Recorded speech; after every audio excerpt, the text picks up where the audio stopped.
Dubai's dusk painted the sky in hues of apricot and rose, a breathtaking spectacle Zara observed with a detached heart. The air in the majlis, thick with the scent of burning oud and the murmur of polite conversations, felt less like an embrace and more like a silken shroud. Through the intricate lattice work of the arched windows, the city's burgeoning towers pricked the twilight, monuments to a future she felt no part of, while within these grand walls, ancient, unyielding traditions held her captive. Her delicate fingers traced the cool, polished marble of a low table, a gesture as aimless as her own deep thoughts. A heavy brocade cushion offered little comfort against the ache in her soul. She was a solitary island in a sea of laughter and familial chatter, her spirit a fragile bird yearning for an open sky, yet caged by gilded bars of expectation and decorum. Her eyes, usually luminous with an unspoken longing, were now veiled by a quiet resignation. She watched her aunts, their voices like a tinkling stream, their gestures adorned with gold bangles. Cousins, vibrant in their silks, moved with an ease she could only mimic. Every smile felt carefully placed, every conversation a performance. This was the life mapped out for her, a tapestry woven with threads of duty and alliance, leaving no room for the vibrant colors of her own desires.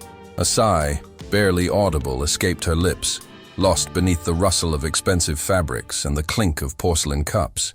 She yearned for solitude, for a quiet corner where the clamor of her own thoughts could be heard above the insistent drone of social obligation. The weight of generations pressed upon her shoulders, a burden both invisible and crushing. She felt a profound weariness, a deep-seated exhaustion that no amount of rest could truly alleviate. The ornate patterns on the carpet seemed to swirl and merge, reflecting the dizzying labyrinth of her own mind. She wished for a moment of genuine connection, a gaze that saw beyond the surface, a word that pierced the elegant facade she maintained. She dreamt of spaces unbound, of desert winds that carried no judgment, of starlit nights that whispered secrets only to her. But here, in the heart of her family's opulent home, she was merely a component, a piece in a larger, intricate puzzle, her individual edges smoothed away by the relentless current of tradition. The Majlis was a monument to their heritage, a grand testament to their standing. Yet for Zara, it was often a gilded cage, its beauty a cruel mockery of her internal confinement. The scent of cardamom coffee wafted tantalizingly, a fleeting pleasure quickly overshadowed by the suffocating familiarity of her surroundings. She knew every curve of the calligraphy adorning the walls, every gleam of the antique lanterns, every whisper of the family stories that echoed through these hallowed halls. Each detail, a thread in the elaborate web that held her. A shadow fell across her, a comforting warmth preceding it. A soft hand gently touched her arm, its touch both firm and tender, pulling her gently from the abyss of her thoughts. Zara looked up, her gaze meeting the kind, knowing eyes of Samira, whose presence always felt like a quiet harbor in a storm. A gentle smile played on Samira's lips, radiating an understanding that transcended words.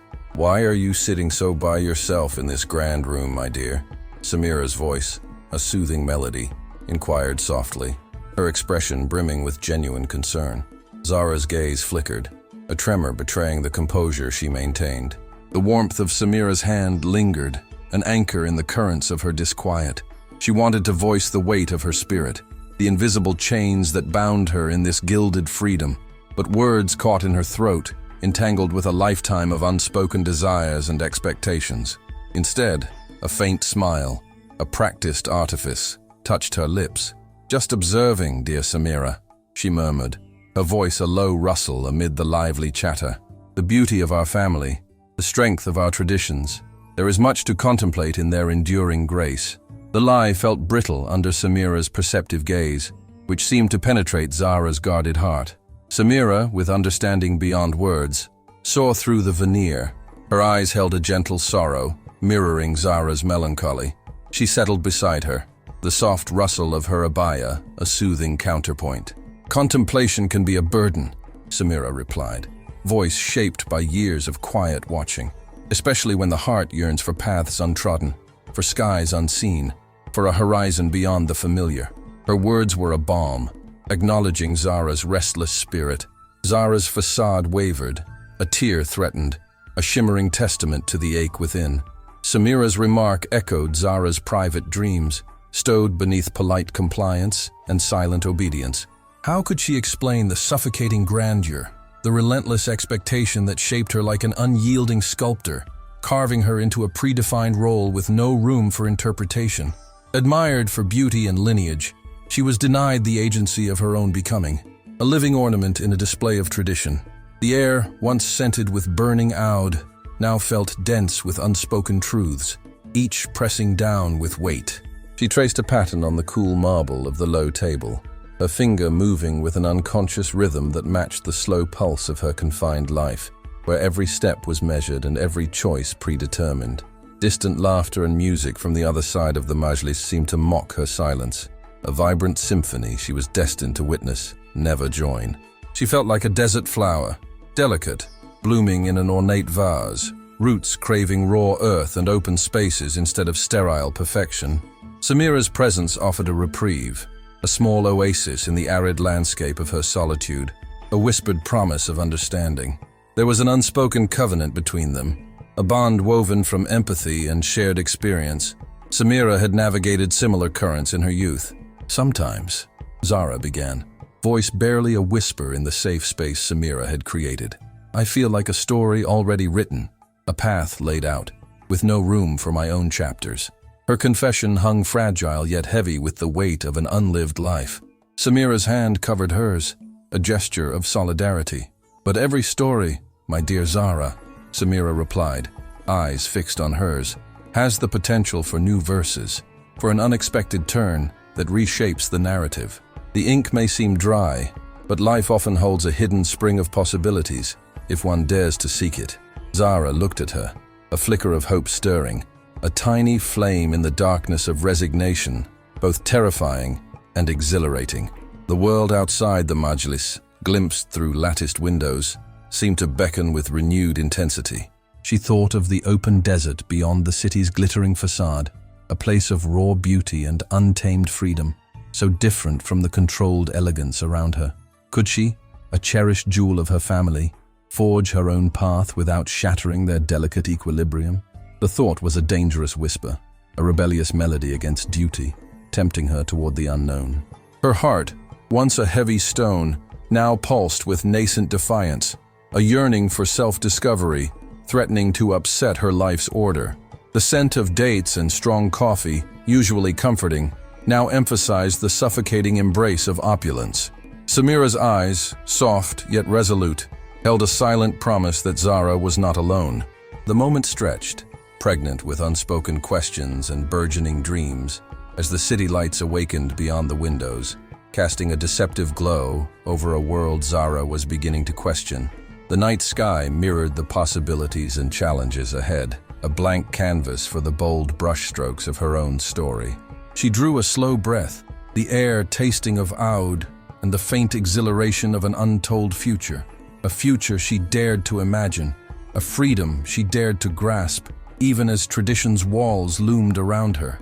The world outside the majlis, glimpsed through latticed windows, seemed to beckon with renewed intensity. She thought of the open desert beyond the city's glittering facade, a place of raw beauty and untamed freedom, so different from the controlled elegance around her. Could she, a cherished jewel of her family, forge her own path without shattering their delicate equilibrium? The thought was a dangerous whisper, a rebellious melody against duty, tempting her toward the unknown. Her heart, once a heavy stone, now pulsed with nascent defiance, a yearning for self-discovery that threatened her life's order. The scent of dates and strong coffee, usually comforting, now emphasized the suffocating embrace of opulence. Samira's eyes, soft yet resolute, held a silent promise that Zara was not alone. The moment stretched, pregnant with unspoken questions and burgeoning dreams, as the city lights awakened beyond the windows, casting a deceptive glow over a world Zara was beginning to question. The night sky mirrored possibilities and challenges ahead, a blank canvas for the bold strokes of her own story. She drew a slow breath, the air tasting of oud and the faint exhilaration of an untold future, a future she dared to imagine, a freedom she dared to grasp, even as tradition's walls loomed, yet a tremor of apprehension snaked through her hope. The path to self-determination, though alluring, was fraught with unseen obstacles, a wilderness she had never traversed. The weight of her family's legacy, magnificent yet demanding, pressed upon her, whispering consequences for deviation. She saw ancestors in the intricate tapestries, their eyes seeming to judge her silent rebellion. Their stoic expressions testified to lives lived within established order. The air, thick with the perfume of wealth and ancient customs, hummed with unspoken expectations. The ornate ceiling, once comforting, now felt like a gilded cage trapping her thoughts. She longed for a guide, a compass to navigate the uncharted territories of her soul, but even Samira, with all her wisdom, could not walk this path for her. This journey was hers alone, a solitary venture demanding a strength she was not certain she possessed. A quiet unease settled in her stomach, a premonition of trials to come. She traced the rim of her untouched coffee cup, the warmth a stark contrast to the chill of her dilemma. The vibrant chatter of the Majlis, once a distant hum, pressed in.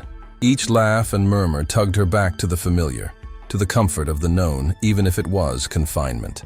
A profound isolation washed over her, like standing at the precipice of a vast canyon with only the wind to witness her struggle. The delicate scent of jasmine, usually soothing, felt almost mocking, a reminder of fleeting desires against the permanence of tradition. She wondered if her spirit, nurtured in privilege, was robust enough to withstand the storms of independence, to bloom wild and untamed under an indifferent sun. The glittering chandeliers seemed to mock her uncertainty, their brilliance reflecting not light but the dizzying complexity of her inner turmoil. The thought of stepping beyond her lineage was both exhilarating and terrifying, a leap into an abyss that promised liberation and loneliness. She imagined the whispers, the pointed glances, the quiet disapproval that would follow such a departure. A social tempest she feared she could not weather, a fragile butterfly she felt on the verge of shedding her chrysalis, yet afraid of the vast open sky. The gilded confines that seemed to mock Zara's yearning for freedom also held countless unspoken narratives, each echoing a facet of entrapment. Within these same expansive walls, under the weight of an unyielding sun, Layla's tired body continued its unseen labor. Her movements, a testament to endurance, were fueled by a will long accustomed to others' demands, her muscles aching with a familiar protest. She moved through the palatial spaces, a silent shadow to the vibrant lives that unfolded around her, her existence a stark counterpoint to the gilded cage her mistress felt. The echoes of expectation did not whisper legacy for Layla, but endless, unrewarding toil, a future as barren as the desert outside stretching before her. Her gaze, devoid of true curiosity but rich with the understanding born of constant observation, often settled on Fatima. The younger woman, draped in the latest haute couture abayas, each fold a whisper of extravagant wealth, and her face, sculpted by heavy makeup, possessed every luxury. Yet a palpable unhappiness clung to her, a suffocating shadow that even the most precious jewels could not dispel. A hollowness Layla sensed, despite the superficial grandeur. This inner barrenness often manifested as outward cruelty.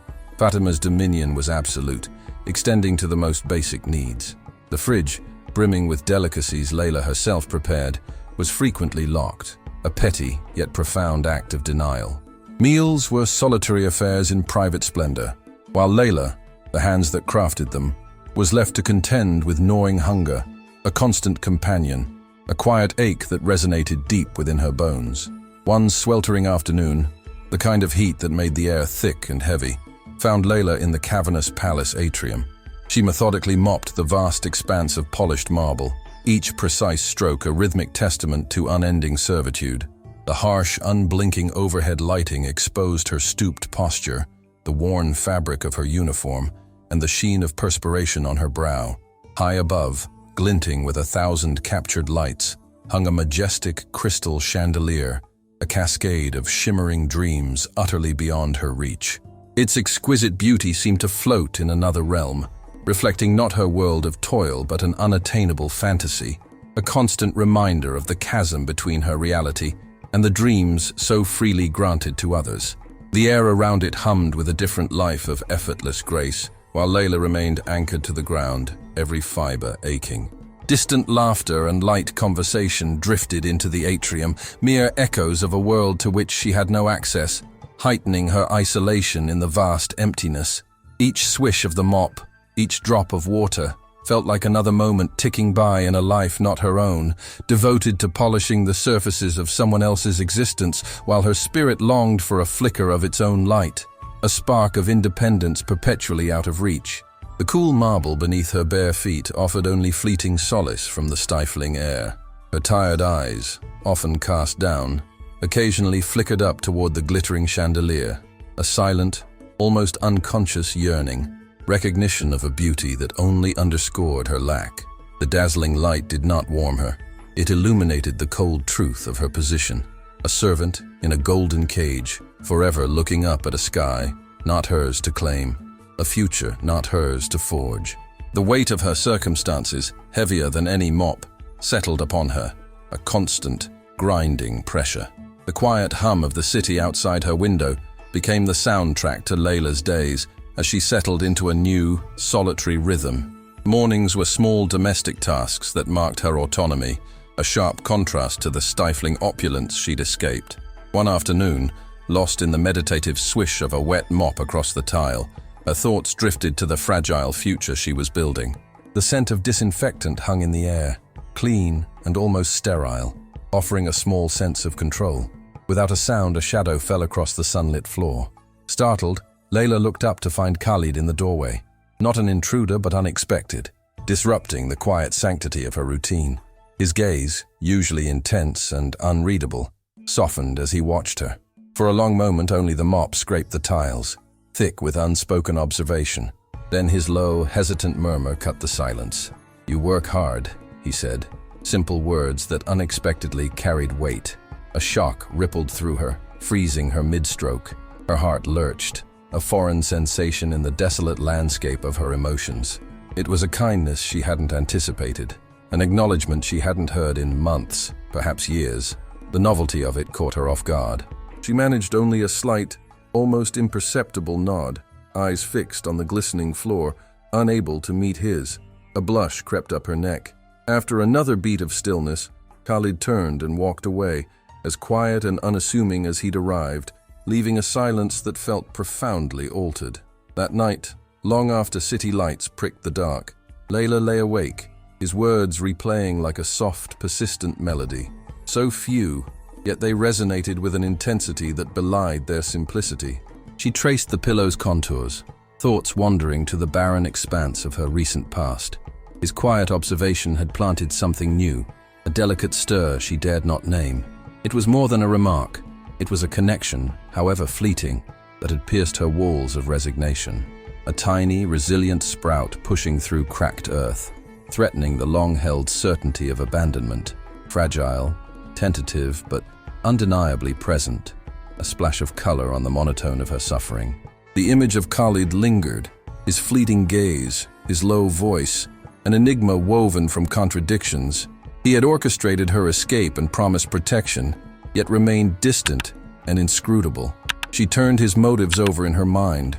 Was his kindness genuine, a glimpse of unexpected empathy, or another calculated move in some veiled strategy?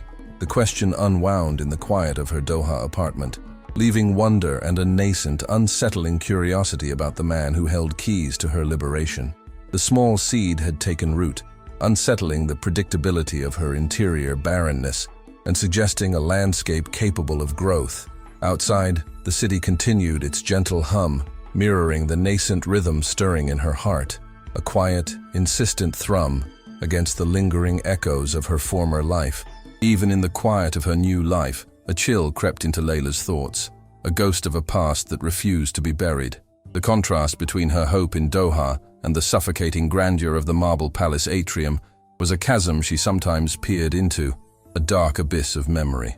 One recollection returned, sharp and unsettling, like a desert wind through her fragile peace, a time when her existence teetered on the edge of a terrifying unknown, before the shattering truth revealed itself. She could still feel the palace air, heavy with unspoken secrets and the cloying scent of exotic blossoms, a false sweetness masking a corrosive reality. A shiver traced her spine, a phantom sense of being watched, of unseen eyes on her every movement. Khalid. The echo of his name brought cold dread, his silent presence a malevolent undercurrent to her suffering, a viper coiled in the gilded corners of her perceived safety. She remembered her youthful naivete, a stubborn self-preservation that refused to see the depth of the darkness. Fatima's unchecked privilege, capricious anger, and extravagant, often cruel demands had seemed the apex of her oppression, a brutal tyranny she learned to navigate with the resigned grace of a caged bird. Beneath that glittering surface, an insidious secret festered, woven into the fabric of their lives and hidden by forced ignorance and exhaustion. That secret would, in time, shatter the fragile existence she clung to, piece by agonizing piece, leaving her adrift in betrayal and despair. The memory was a replay of the ignorance that had been her fragile shield, destined to fail. She recalled subtle shifts in the palace atmosphere, the tightening knot of dread in her stomach, premonitions she dismissed as fatigue or anxiety. A seismic shift felt to her subconscious like an earthquake rumbling beneath marble floors, though her conscious mind refused to accept it. The morning after those charged days was etched into her memory with grim permanence. She awoke not to Doha's gentle hum, but to a crushing heaviness that settled into her bones. Her body, testament to ceaseless, thankless labor, ached with a weariness beyond physical exertion. The residue of unspoken grief, wounds left to fester in long nights. Her eyelids felt like lead. Her soul recoiled from the harsh light of what was to come. The opulent bed, usually a brief respite, offered no solace. Its silken sheets felt like a shroud. A cold, sharp dread pierced the fog of exhaustion, a harbinger of catastrophe. Every breath was shallow, every movement a struggle, as if the atoms of her being whispered warnings of an approaching storm. This was not ordinary fatigue, but a soul-deep exhaustion, a premonition of personal collapse. The weight of her confined world rested on her slender shoulders, threatening to buckle them. Her fragile hope, a tiny ember she nurtured in secret, seemed on the verge of being extinguished by encroaching darkness. That memory remained a stark reminder of the arduous path she'd endured and the fierce strength forged by suffering, a past she would not let cast its shadow over the radiant promise of her son's future. The profound sense of freedom that now cradled Layla in Doha felt like a miracle, a destiny forged through fire. Yet the faint echo of a life once lived in gilded chains would sometimes linger, a stark reminder of the fragile peace she now possessed. Her present joy was a vibrant counterpoint to the weariness that had once defined her days within the marble palace, where every physical exertion etched itself deeper into her aching muscles. There, amidst the suffocating opulence, her simple scarf, a plain whisper of fabric, offered a stark visual contrast to the palace's grandeur, its intricate mosaics and glittering chandeliers mocking the mundane reality of her existence. The vast rooms, usually abuzz with the imperious commands of Fatima, now held an unusual quietude, a silence that felt less like peace and more like a held breath. Fatima, a tempest in human form, had departed for her sister's distant estate, leaving Khalid as the sole, unsettling presence in the sprawling residence. In the cavernous living room, Layla moved with the practiced grace of servitude, her movements precise, almost invisible. Each sweep of her cloth across polished mahogany, each glint of light from a newly buffed mirror, was an act of silent endurance. The air, typically thick with Fatima's perfume and the sharp scent of her displeasure, now carried only the faint aroma of beeswax and dust, a temporary respite from the suffocating tension. She meticulously wiped surfaces, banished specks from gleaming tabletops, and ensured every crystal vase shimmered under the muted light filtering through the intricately carved window screens. Her mind, usually a chaotic swirl of fear and suppressed resentment, found a temporary, almost meditative focus in the repetitive tasks. She allowed herself to drift, if only for a moment, into a fleeting fantasy of a life unbound, a world where her hands polished only what was truly her own. As she bent to retrieve a fallen magazine, its glossy pages a vibrant anomaly against the subdued elegance of the room, a subtle shift in the atmosphere registered in the periphery of her awareness. A faint sound, a rhythmic tread of footsteps, began to approach, subtle at first, then growing steadily more distinct, echoing with a peculiar resonance in the unaccustomed stillness. Her heart, a small bird trapped in a cage, began to pound a frantic rhythm against her ribs. The sudden acceleration, a visceral response to the unsettling intrusion. She straightened swiftly, the magazine slipping from her grasp with a soft thud that seemed to reverberate disproportionately in the eerie quiet. Every nerve ending sharpened, a primal instinct flaring to life. The very air around her seemed to thicken, heavy with an unspoken tension, her senses acutely aware of the approaching presence, an unsettling shift that promised to shatter the fragile calm of Fatima's absence. The silence that followed the magazine's fall was profound, amplifying the drumming of her own pulse in her ears. She stood frozen, her eyes fixed on the entrance to the living room, a silent plea for invisibility on her lips. The opulent space, usually a stage for power and control, now felt like a predatory arena, and she, a vulnerable gazelle caught in an unseen hunter's gaze. Each passing second stretched into an eternity, filled with the terrifying certainty that the quiet was about to break, and with it, the precarious balance of her existence within these walls. The grandeur surrounding her, once merely oppressive, now felt menacing, the intricate patterns on the walls seeming to twist into watchful eyes.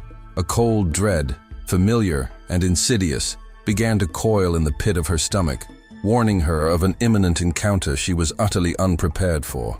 A moment that would inevitably reshape the fragile contours of her desperate hope.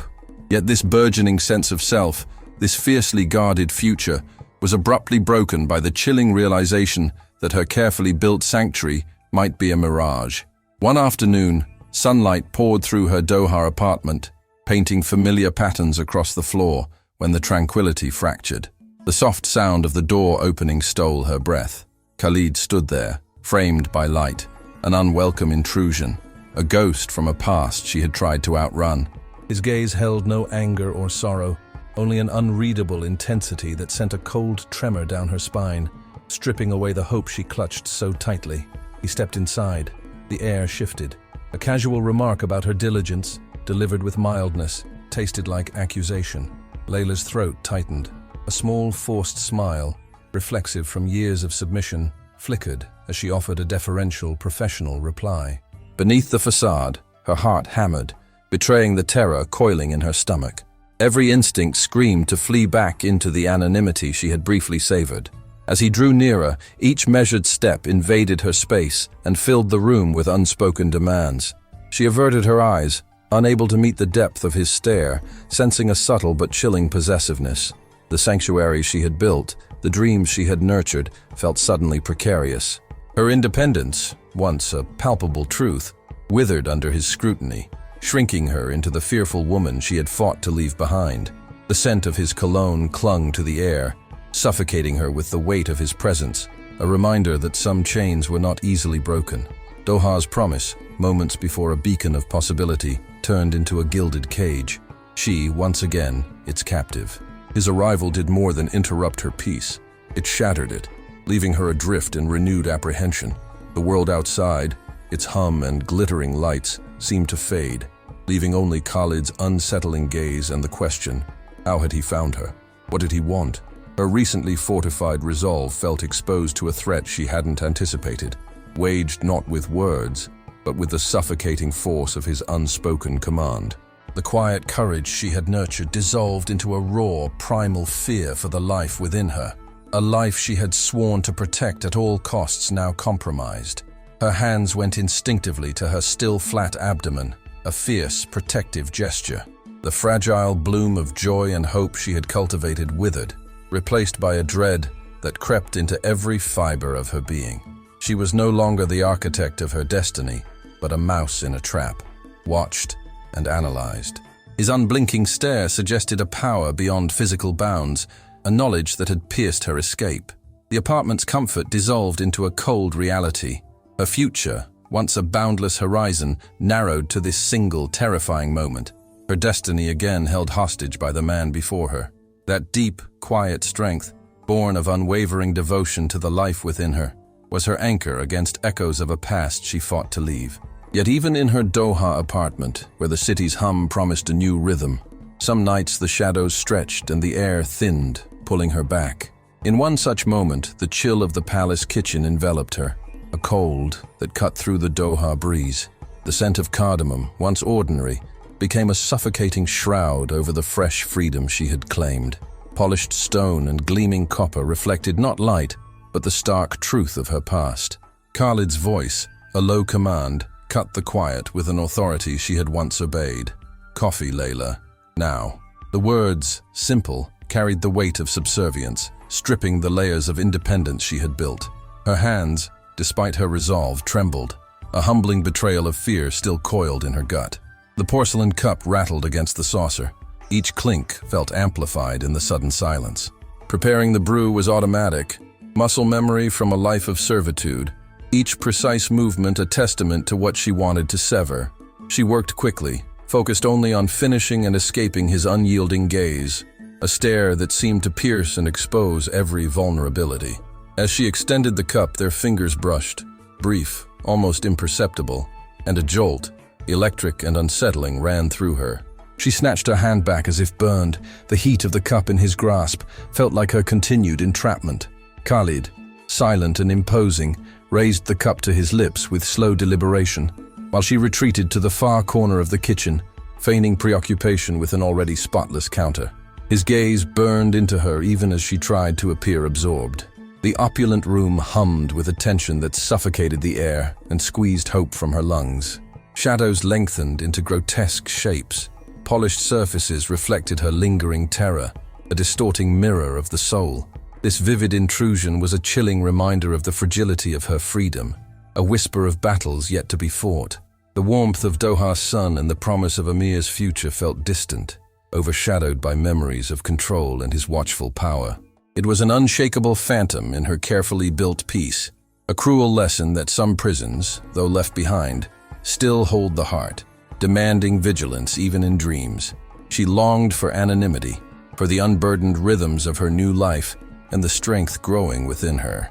But in this memory, she was once again Layla, captive to the past, balancing on a tightrope above fear, every nerve alight with his presence, and the truth that some wounds refuse to heal. The sharp, metallic scent of fear mingled with lingering oud, clinging to her skin, a reminder of his enduring power. She yearned for her own bed, the Doha skyline's quiet reassurance, but the tableau in her mind held fast. The weight of his gaze felt physical, pressing down, stealing solace. The empty coffee cup remained a symbol of their fraught encounter, a vessel holding not just a drink, but a chilling connection. She wanted to disappear, to escape the suffocating presence, but she couldn't, not while his echoes resonated so profoundly, not while fear for Amir burned fierce and protective. This was more than a fight for bodily freedom. It was a struggle to free her spirit from tendrils of a past reaching across continents and time. The palace's quiet hum, distant movements, only intensified the trapped feeling, like a bird in a gilded cage, longing for the open sky of her Doha dreams, yet held by invisible chains of memory and fear. The stifling air of the palace pressed in, heavy with the phantom scent of Khalid's proximity. Each moment felt prolonged, stretched thin under the weight of his unsettling attention. The sun, a burning orb, finally began its descent, painting the western sky in hues of fiery gold, a dazzling spectacle framed by the panoramic windows of the marble palace atrium. It was at this golden skyline at sunset that Fatima reappeared, a whirlwind of expensive perfume and rustling haute couture abaya, her presence instantly dominating the vast space. Without a glance at Layla, her voice, sharp and imperious, sliced through the quiet, demanding tea. She seemed utterly oblivious to the suffocating tension, to the unspoken drama that had simmered throughout the day. Layla, her heart a frantic bird, rushed to obey, preparing the delicate brew with trembling hands, each movement a desperate attempt to appear calm. Khalid, meanwhile, remained ensconced in his office, a silent, almost indifferent figure, his deliberate distance from his wife a palpable strain in the otherwise opulent atmosphere. Later, as the clatter of her chores echoed softly in the expansive palace kitchen, Layla found herself lost in the rhythm of washing dishes. The cool water was a temporary reprieve against the lingering heat of her anxiety, the mundane task a small anchor in the storm of her thoughts. Then, a shadow fell across the polished marble. Khalid stood there, a silent, imposing figure, having entered without a sound. He moved, not towards the door, but beside her, too close, his presence a sudden, unwelcome heat against her back.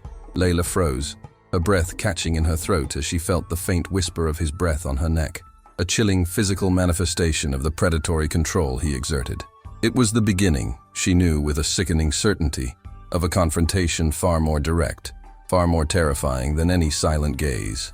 The porcelain plate she held felt dangerously fragile, threatening to shatter under the intensity of the moment, mirroring her own precarious existence.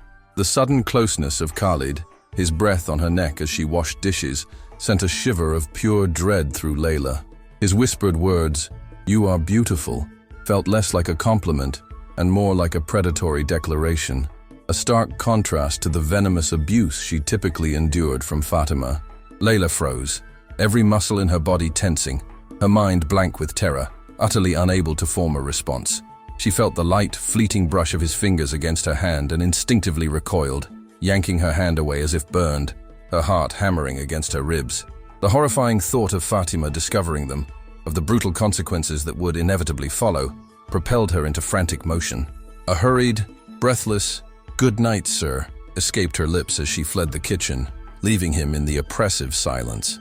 She didn't stop until she reached the precarious sanctuary of her small, sparse room, the click of the lock a fragile barrier against the encroaching darkness.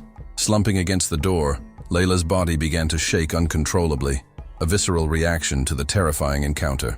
Tears, hot and uncontrollable, blurred her vision, painting the meager furnishings of her room into a distorted, menacing landscape. She felt utterly trapped, more ensnared than ever before, the walls of her room closing in like the gilded bars of a cage. This disturbing incident, she knew with chilling certainty, was merely the sinister prelude to her golden cage ordeal, a chilling beginning to a captivity far more profound than her servitude. The fragile hope she had once clung to, the seed of hope for a different future, shriveled and died, replaced by a cold, insidious despair. The weight of her helplessness pressed down on her, suffocating her with its immensity.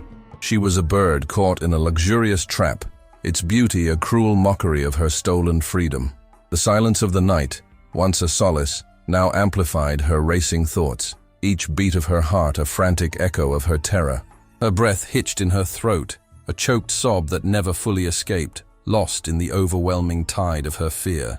She curled into a ball on the floor, clinging to herself as if to hold her shattered world together, the image of Khalid's unsettling smile branded behind her eyelids.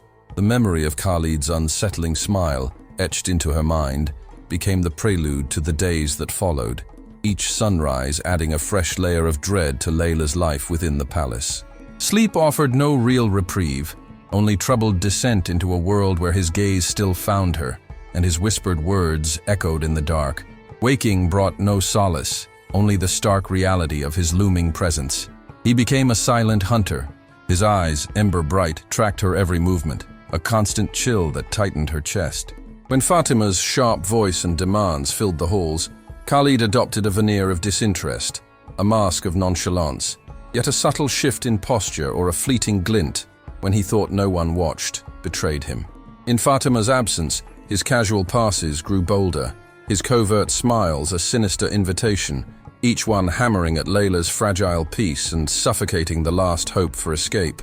She felt cornered, forever seeking refuge, trying to disappear into the estate's vastness, though she knew no corner was safe from his possessive scrutiny. Her days became an exhausting ballet of evasion. She moved with urgent purpose, polishing already gleaming surfaces with a desperate fervor, hands trembling as she scrubbed and organized, hoping labor might render her invisible. The gardens, once a fleeting respite, turned into strategic refuge. She would lose herself among blooms and paths, lingering long after tasks were done. Praying dusk might offer anonymity. Meals were hurried, throat tight with unswallowed fear, appetite withered by constant anxiety. She ate quickly, head down, avoided eye contact, fled shared spaces as soon as she could. The taste of fear was stronger than any dish. Night brought a sprint to her small, sparse room, the click of the lock a fragile barrier against the darkness and what it held. Even behind that door his presence lingered, a shadow in her thoughts, a phantom touch that amplified her sense of entrapment. Khalid remained undeterred, his initial fascination hardening into possessive resolve. She felt, with chilling certainty, that his mind had made up its mind, the will of a man used to having his desires met, regardless of cost. Her status as a maid, a disposable servant in his opulent world, meant nothing to his obsession. It only fed his entitlement, stripping her of autonomy or worth beyond his gaze. His marriage to Fatima, a union of convenience and tradition, dissolved in the face of his desire, a flimsy shield offering no protection. He saw her not as a person, but as an object to claim, indifferent to moral consequence, as the desert is vast. Layla shrank inward, spirit retreating, seeking hiding even within her own soul, but there was no escaping the suffocating pressure of his stare. Breathless, trembling on the edge of a terrifying new reality, she felt the palace turn into a stalking ground, every ornate corridor and whispering arch a witness to her fear, a stage for a drama she could not prevent. The air, heavy with jasmine and despair, pressed down on her fragile existence, promising no solace. One afternoon, as Layla swept the palace patio, the familiar scent of jasmine and dust clinging to the air, Khalid approached, his footsteps deliberately hushed, ensuring no one observed his descent from the shadowed archway. He called her name softly, a silken whisper on the breeze, Layla. She froze, broom suspended mid-air, a sudden chill replacing the afternoon warmth.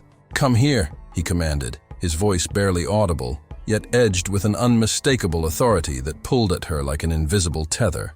Layla moved slowly towards him, each step heavy with apprehension, her fear a palpable aura around her, a cold shroud she couldn't shake. A disquieting smile played on Khalid's lips, a gesture that never quite reached his eyes, which held an unsettling glint. "You work too much," he began, his tone unexpectedly gentle, almost solicitous. "You deserve better." Layla remained silent, her gaze fixed on a distant mosaic, distrusting his honeyed words, remembering the veiled hypocrisy of Fatima's manipulative displays and the opulent yet hollow charade of Khalid's luxury engagement party, now as a painful, suffocating memory, a stark reminder of the gilded cage she had inhabited. "I can take care of you," he continued, stepping closer, his presence an unwelcome invasion of her personal space. "You don't have to suffer." His words, meant to reassure, only fueled her unease, each syllable a calculated attempt to dismantle her fragile defenses, to draw her back into the very web she had so desperately sought to escape, a sinister echo of the past she thought she had left behind. Her heart pounded, not with desire, but with a growing, suffocating dread, anticipating the unspoken price of such an offer. The surge of defiance, ignited by Khalid's chilling words, coursed through Layla's veins, a molten river, carving new channels of strength where despair once threatened to drown her. The trembling of her hands subsided, replaced by a steely resolve that settled deep within her bones, transforming the soft vulnerability of impending motherhood into an unyielding armor. She stepped away from the window, the glittering urban expanse no longer a source of disquiet, but a testament to relentless ambition, a stark reminder that even concrete giants rise from meticulously laid foundations. Her focus narrowed, sharpened by the imminent threat, stripping away all superfluous emotions, leaving only the raw, potent instinct to protect her son. This was a war not of armies or borders, but of wills, a quiet, insidious conflict against a malice that had pursued her across continents, now seeking to ensnare the innocent life she carried. She would not allow it. The small apartment, once a haven of quiet anonymity, now felt like a strategic outpost, every corner imbued with a new, urgent significance. She moved with a deliberate grace, her mind racing, sifting through memories, assessing risks, mapping out a defense against an enemy as cunning as she was cruel. Fatima's reach might be vast, but Layla's resolve, fueled by a love fiercer than any hatred, was boundless. She touched her swollen abdomen, a silent covenant with the child within, a promise etched onto her very soul. Amir's future, untainted by the shadows of her past, was not merely a hope, but a mandate, a destiny she would secure with every fiber of her being. The sweet anticipation of motherhood, once a tender bloom, had hardened into an unshakable fortress, each beat of her heart a rhythmic declaration of war against any who dared threaten her sanctuary. The scent of oud in the room, once a comforting presence, now felt like a subtle, empowering essence, a reminder of the enduring spirit of her heritage twisted into a force of protection. She walked to the compact kitchen, her movements purposeful, preparing a calming herbal tea, the steam rising like a fragile prayer in the quiet air. Yet even in this mundane act, her thoughts were a whirlwind of strategies, of potential escape routes and hidden alliances. Khalid's brother, a quiet anchor in this storm, was her first tangible link, a lifeline she clung to with desperate gratitude. She would need more, she realized, her network of trust expanding beyond the immediate, seeking out unexpected sources of strength in this unfamiliar land. The anonymity of Doha, her initial shield, could also be a weapon, allowing her to blend, to disappear, to anticipate and evade. This new Layla, forged in the crucible of fear and defiance, was not the trembling girl who had fled. She was a woman transformed, a mother-to-be armed with an unwavering will, ready to navigate the labyrinth of betrayal with a clarity born of absolute love. The city lights outside, shimmering against the vast darkness, reflected not just the world's relentless pulse, but the fierce, unquenchable fire now burning in her own eyes. A beacon for a battle she was utterly determined to win, for Amir, for her freedom, for the life she was forging against all odds. The relentless rhythm of life in the marble palace continued, each day blurring into the next. Yet Layla's internal world was a heightened state of alert. She moved through the opulent rooms with a forced normalcy, her senses keenly attuned to Khalid's presence, a silent dance of avoidance that stretched her nerves thin. It became an insidious game. Every time Fatima's imposing figure departed the palace, leaving Khalid alone in its vastness, he would appear, his excuses for engaging Layla thin veils over a predatory intent. His touches, initially subtle, grew increasingly bold, lingering on her arm, brushing against her back, each contact a searing brand of fear and degradation. A desperate thought, fleeting but persistent, urged her to confide in Fatima, to seek refuge in the one person who held power over Khalid. But the chilling memory of Fatima's explosive rages, her unchecked authority, and the casual cruelty she inflicted, quickly extinguished that fragile impulse. Layla knew with a crushing certainty that Fatima would not believe her, would only turn her fury upon Layla herself, blaming and hurting her more intensely than before. The image of Fatima's sneering face, twisted in accusation, silenced the desperate cry within her.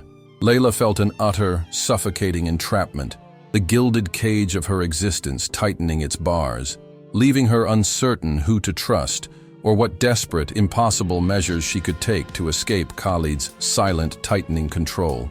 His gaze, once merely unsettling, now felt like a physical weight, pressing down on her, stealing her breath. The brutal revelation stole more than her breath. It took the ground beneath her feet, plunging her into a cold terror she had thought sealed. The apartment, once a bastion of hope, pulsed with an unsettling quiet. Shadows stretched across the floor.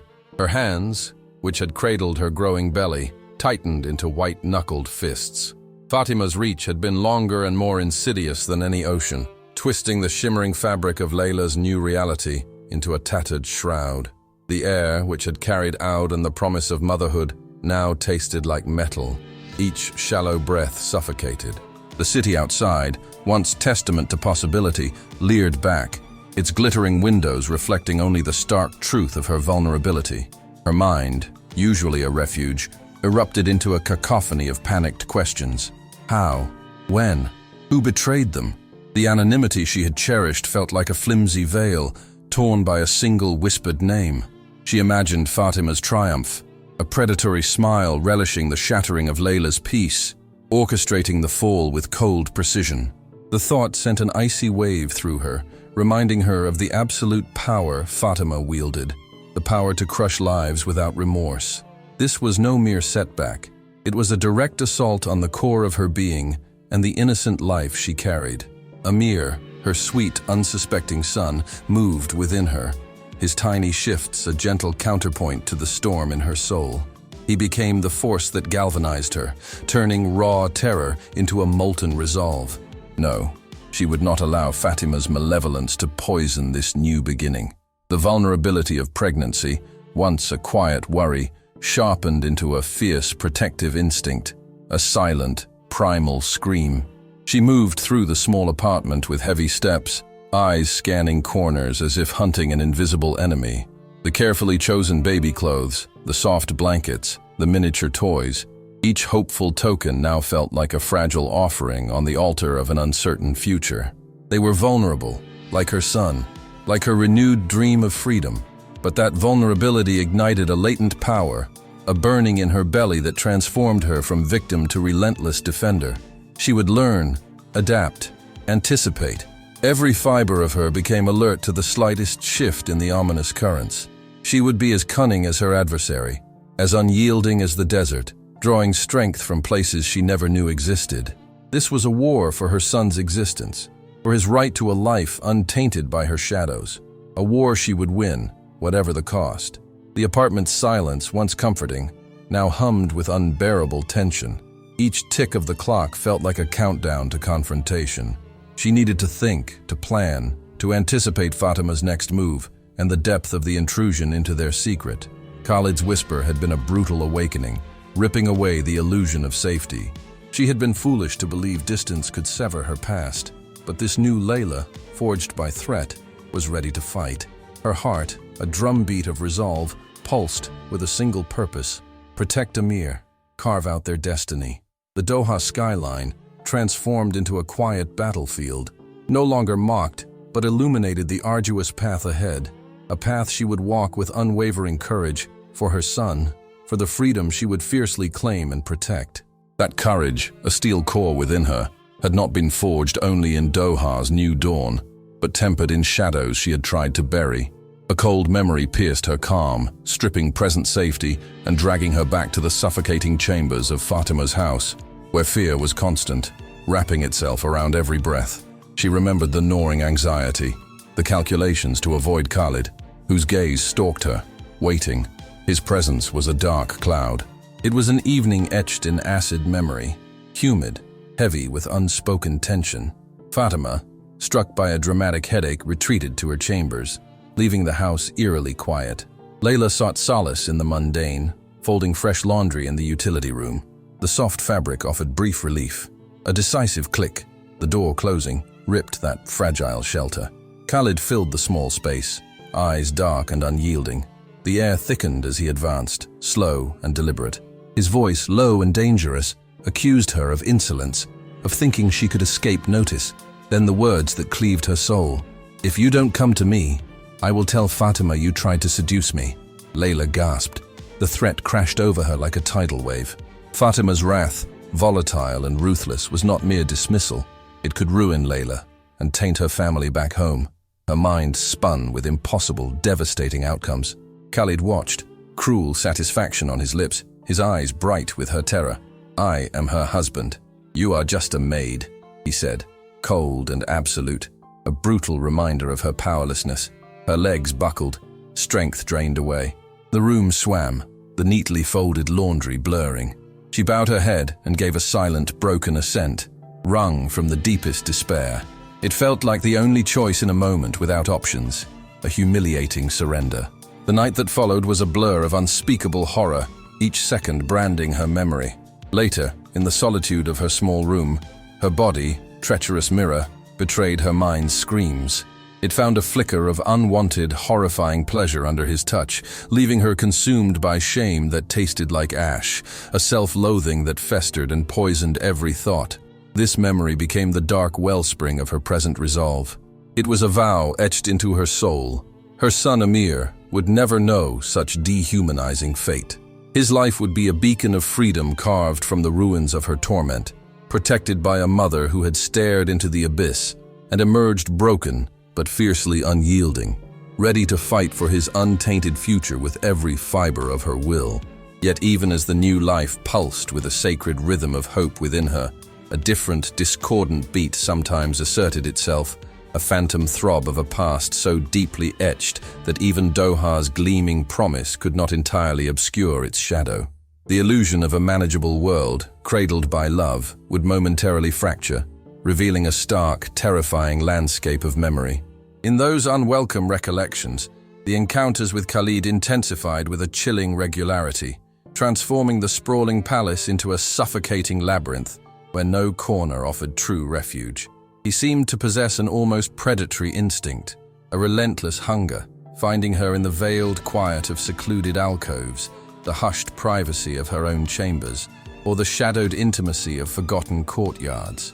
Each discovery was a prelude to a violation, a chilling affirmation of his assumed brutal right over her very being.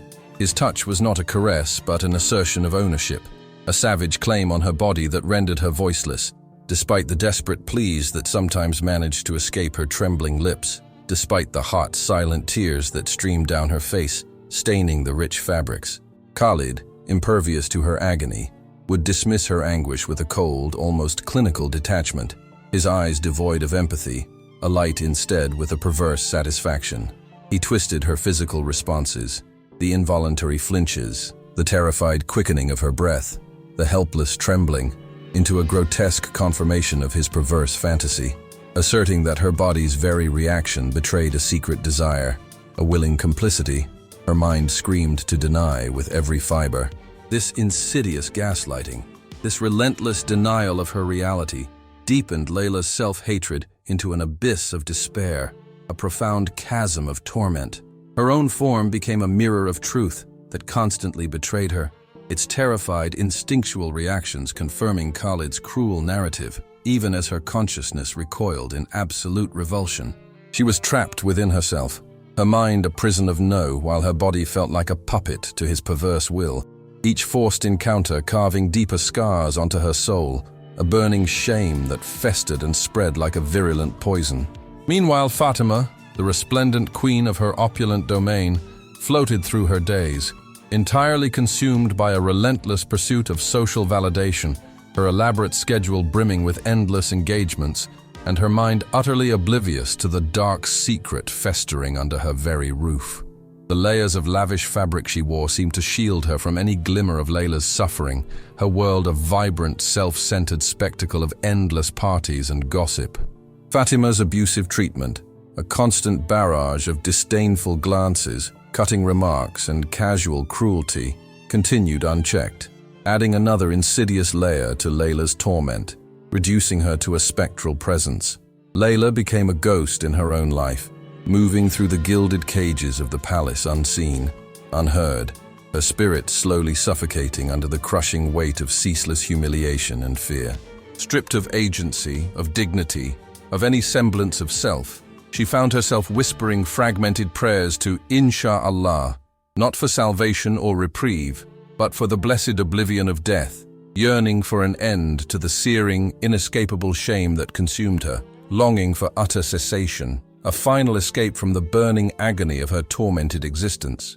The lingering scent of oud, once a luxury, now seemed to cling to her memory, an oppressive perfume of dread, a constant reminder of how deeply the past had scarred her, how truly profound her need for this new, untainted freedom in Doha truly was, a freedom still shadowed by the specter of what she had endured.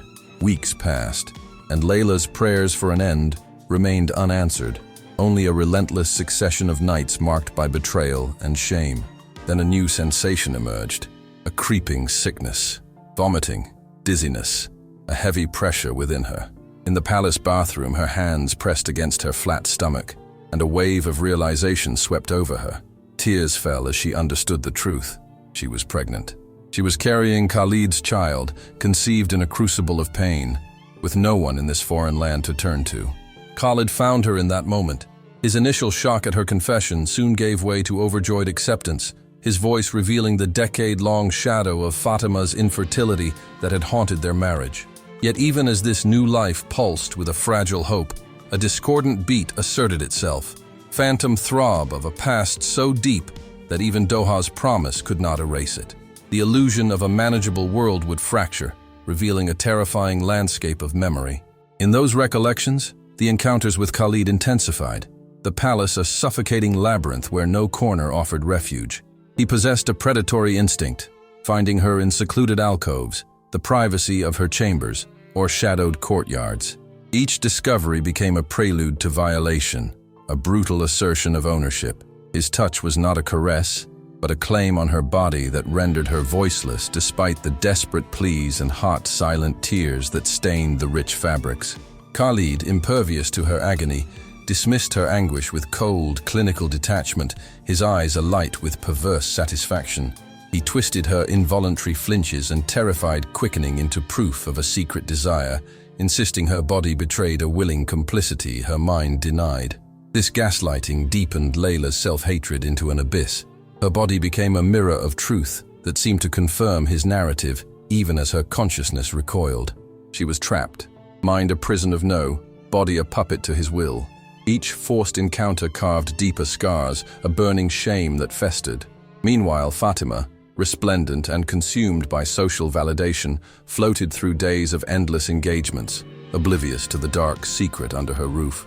Her lavish fabrics seemed to shield her from any glimmer of Layla's suffering. Her world was parties and gossip. Fatima's disdainful glances, cutting remarks, and casual cruelty continued unchecked, adding another layer to Layla's torment and reducing her to a spectral presence. Layla became a ghost in her own life, moving through gilded cages unseen, her spirit suffocating under humiliation and fear. Stripped of agency and dignity, she whispered fragmented prayers to Insha'Allah, not for reprieve, but for the oblivion of death, yearning for an end to the searing shame. The lingering scent of oud, once a luxury, clung like an oppressive perfume of dread, a constant reminder of how deeply the past had scarred her and how the new freedom in Doha remained shadowed by the specter of what she had endured. The hum of the descending aircraft felt like a gentle lullaby, carrying Layla through the last vestiges of night toward a dawn entirely her own. Below, Doha unfurled, a tapestry of glittering lights against the pre-dawn indigo, each shimmer a promise distinct from the veiled world she had fled. A tremor, not of fear, but exhilarating newness, ran through her as wheels met tarmac, engines softening into the distant murmur of an unknown city. Stepping into the cool terminal, she was a solitary island amidst strangers, yet anonymity felt like a liberating cloak. Her gaze, cautious, scanned the crowd, settling on a figure holding a discreet sign bearing her new name. It was Khalid's brother, his eyes mirroring Khalid's, yet softened by a kindness that began to ease her apprehension. He offered no intrusive questions, no judgments, merely a calming presence. Taking her small bag with a firm yet gentle hand, he guided her through the sprawling airport, a silent guardian in this benevolent sanctuary. His quiet efficiency, devoid of hidden cost, was a balm to her raw nerves, contrasting sharply with her transactional past. The drive through Doha was a revelation, a panoramic unfolding of glass and steel reaching for nascent light.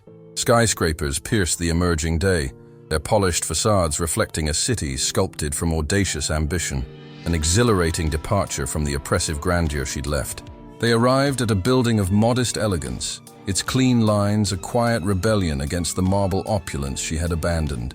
He handed her a set of keys, the cool metal a tangible symbol of her nascent independence. "This is your home now. Everything you need is inside," he murmured. As Layla pushed open the door, profound emotion washed over her. Clean white walls, a soft bed, a compact kitchen, small, unassuming, yet undeniably hers. From her window, city lights, fading into morning, twinkled like scattered diamonds against burgeoning day, a serene panorama offering not merely a fresh start, but a blank page to inscribe her destiny. Unexpected joy, a delicate bloom nourished by ownership and unburdened space, unfurled within her chest, painting her world in hues of quiet hope.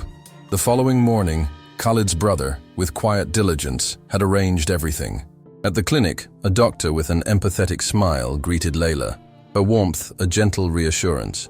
She confirmed the persistent flutter within Layla's womb was a healthy, vigorous life.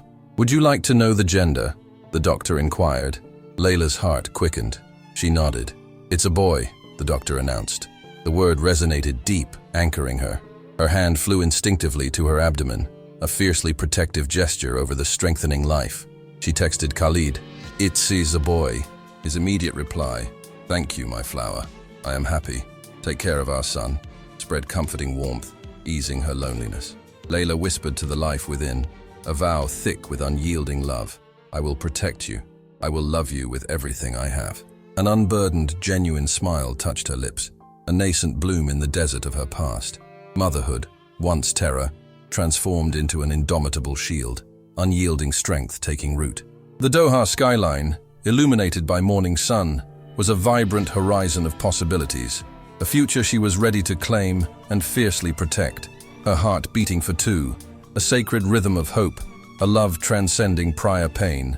The world's weight remained, manageable now, cradled by this boundless love for her unborn son, Amir. He represented a new world, a new beginning, a boundless open sky awaiting their journey.